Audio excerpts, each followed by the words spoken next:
Colonel, regardez, je vous présente peut-être un futur président de la République. François Hollande qui fait son entrée dans le studio de Sky. Bienvenue. Merci. Enchanté, asseyez-vous. François Hollande qui vient d'entrer dans le studio de Sky à l'instant. Merci, Colonel. Tu veux rester avec nous? Non, je vais vous laisser dire. François, est-ce que vous connaissez le colonel? De réputation? De réputation. Vous n'allez pas nous faire comme Martine Aubry. Non, j'arrive rien. Parce que, on vous a vu, enfin pas vous, mais on a vu Martine Aubry en train de parler d'NTM, c'est un peu planté sur le titre. Hein. Pas sur NTM, c'était sur IAM. C'était sur IAM, oui, exactement. Pardon, sur IAM, vous n'allez pas nous faire, genre, on connaît Colonel Riel, qui est un artiste qui vient de sortir un album dans les bacs depuis lundi. Ça s'appelle Au Rapport. Il s'appelle Au Rapport, cet album. Bienvenue, François Hollande. J'aurais préféré ne pas être là ce soir. Merci, la première question... Puisque si je suis là, c'est parce qu'il y a un événement. C'est justement la première question que j'allais vous poser. Qu'est-ce qui vous a motivé à venir ici, dans les studios de Sky, dans le studio de Planète Rap et soutenir Skyrock? Parce que je considère qu'une radio n'appartient pas simplement à ses actionnaires, mais à ses auditeurs.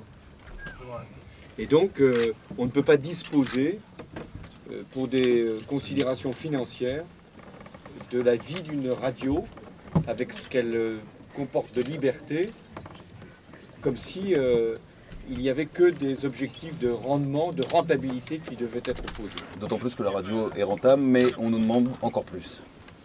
Donc voilà, moi je considère que ici c'est la radio de toutes les musiques, des musiques de jeunes. Moi je ne suis pas un spécialiste, je ne vais pas ici faire étalage d'une culture que je ne possède pas. Non, mais je sais que dans la famille, il y a Thomas. Mais il y a Thomas, il y a Thomas dans la famille. Des enfants, c'est vrai. Mais je pense que cette liberté-là ne peut pas être menacée.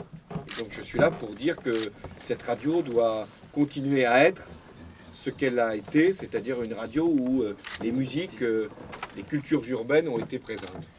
Qu'est-ce que vous pensez justement de ce débarquement de notre président? Nous, on l'a appris, et c'est peut-être pour ça aussi, vous voyez, il y a beaucoup de monde partout. Hein. Vous êtes arrivé en bas, vous avez senti... Je sens une présence de moi.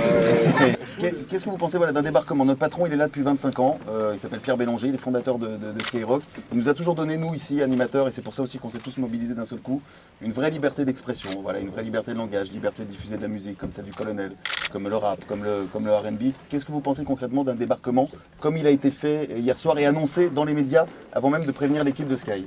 Pierre Bélanger, que je connais, c'est pas un dirigeant d'entreprise, c'est le fondateur de cette radio. Et donc on ne peut pas en disposer comme si c'était un produit, comme si c'était simplement une marque. Il doit être respecté. Et les formes qui ont été prises par l'actionnaire principal ne sont pas correctes. Alors elles peuvent être légales, Oui, bien sûr, mais elles ne correspondent pas à l'esprit de cette radio. Je le disais, la radio, c'est pas n'importe quelle entreprise. C'est déjà pas facile d'accepter pour des salariés d'être comme ça, mis en cause pour leur emploi, pour leur avenir, et voir un dirigeant qui a été longtemps le leur débarquer. Mais encore moins pour une radio. Une radio, c'est un esprit. Je le disais, c'est 3 à 4 millions de jeunes qui l'écoutent, la radio, qui ont le sentiment qu'elle est aussi la leur.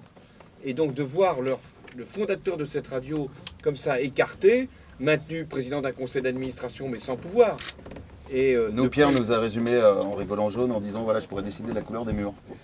Et encore, je suis même pas sûr. Et encore. Donc, et ne pas avoir la capacité de pouvoir continuer le travail de liberté qui a été engagé. Parce que, en l'occurrence, ce qui est en débat, c'est la liberté.